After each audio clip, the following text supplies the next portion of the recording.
দেখে মনে হচ্ছে পরিকল্পিত জালিয়াতি। 2016 সালে স্কুলে নিয়োগ দুর্নীতি মামলায় কলকাতা হাইকোর্টে ডিভিশন বেঞ্চের পর এবার সুপ্রিম কোর্টও এমন মন্তব্য করল।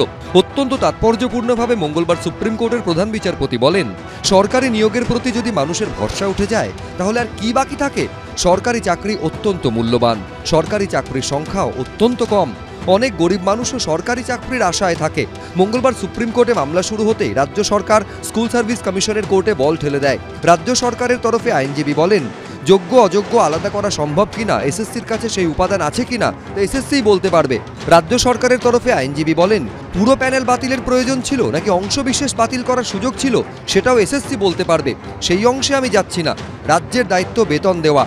ওএমআর স্ক্যান নিয়ে এদিন প্রধান বিচারপতির প্রশ্নের মুখে পড়েন এসএসসির আইনজীবী। তখন এসএসসির আইনজীবী যুক্তি দেন, সিবিআই তো নাইসার এই তথ্যের ভিত্তিতে তদন্ত করছে। তখন প্রধান বিচারপতি বলেন, আরটিআই এর উত্তর দেওয়ার সময় আপনারা বলেছিলেন যে আপনারা নিজেদের ডেটাবেস থেকে এই তথ্য দিয়েছেন। এখন তো দেখা যাচ্ছে আপনাদের কাছে কোনো তথ্যই নেই। সুপ্রিম কোর্টের প্রধান বিচারপতি আরও বলেন, তথ্যের ওপর আপনাদের নিয়ন্ত্রণ থাকার কথা। যদি তথ্যই না থাকে তাহলে তো সমস্ত নিয়োগ বাতিল হয়ে যাওয়া উচিত। এরপরই আদালতে এসএসসি জানায়, প্রায় 19,000 নিয়োগ সমস্ত নিয়ম মেনে সময়ের মধ্যে মেধা তালিকা অনুযায়ী হয়েছে। আমাদের কাছে তালিকা আছে। তখন কার্যত আক্ষেপের সুরে দেশের প্রধান বিচারপতি বলেন, সরকারি নিয়োগের প্রতি যদি মানুষের ভরসা উঠে যায় তাহলে আর কি বাকি থাকলো। সরকারি চাকরি অত্যন্ত মূল্যবান। অনেক দরিদ্র মানুষও সরকারি চাকরির আশায় থাকে। এদিন এসএসসির তরফে আইনজীবী সওয়াল করেন, মেধা তালিকা অনুযায়ী এবং আদালতের নির্দেশ অনুযায়ী যাদের নিয়োগ হয়েছে তাদের চাকরি যেতে পারে না। প্যানেলের বাইরে থেকে যাদের নিয়োগ হয়েছিল, ওয়েটিং লিস্ট থেকে যাদের র্যাঙ্ক জাম্প নিয়ে অভিযোগ রয়েছে, যাদের নম্বর সার্ভারে মিলছে না, তাদের নিয়োগ নিয়ে আমরা কোনো সওয়াল করব না। মধ্যশিক্ষা পর্ষদের তরফে আইনজীবী বলেন, এত সংখ্যক শিক্ষকের চাকরি একসঙ্গে বাতিল হলে আমরা পরে প্রধান শিক্ষক বা অন্য পদে যোগ্য ব্যক্তি পাবো না। মাথায় ব্যথা হলে সম্পূর্ণ মাথা বাদ দেওয়া যায় না। প্রথমার্ধে শুনানির পর দ্বিতীয়ার্ধে এসএসসির কাছে প্রধান বিচারপতি জানতে চান যে যোগ্য অযোগ্যদের বিভাজনের কথা আপনারা কিসের ভিত্তিতে বলছেন, আপনাদের কাছে কি তথ্য আছে। এসএসসির আইনজীবী তখন বলেন, নাইসার কাছে যে তথ্য আছে তার ভিত্তিতে আমরা হাইকোর্টে অযোগ্যদের তালিকা দিয়েছি।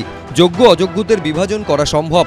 প্রধান বিচারপতি বিকাশ রঞ্জন ভট্টাচার্যকে প্রশ্ন করেন, যদি 8,324 জনের নিয়োগ অবৈধ হয় তাহলে গোটা প্যানেল বাতিল করার যুক্তি কি।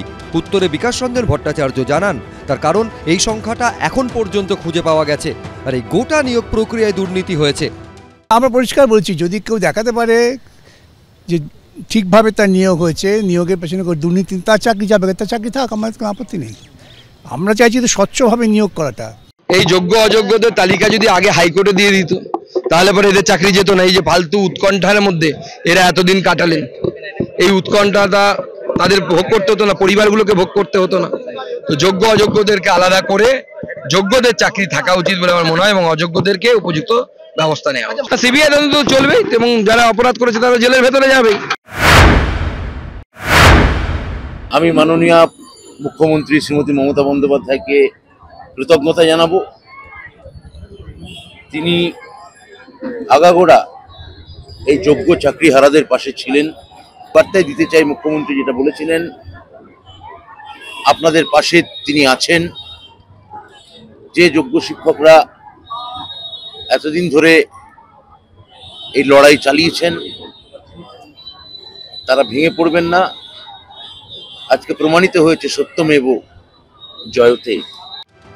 সুপ্রিম কোর্টের সংক্ষিপ্ত নির্দেশে প্রায় 26,000 সরকারি চাকুরিজীবী আপাতত স্বস্তি পেলেও এরপর কি হবে তার জন্য তাকিয়ে থাকতে হবে এসএসসির দিকে।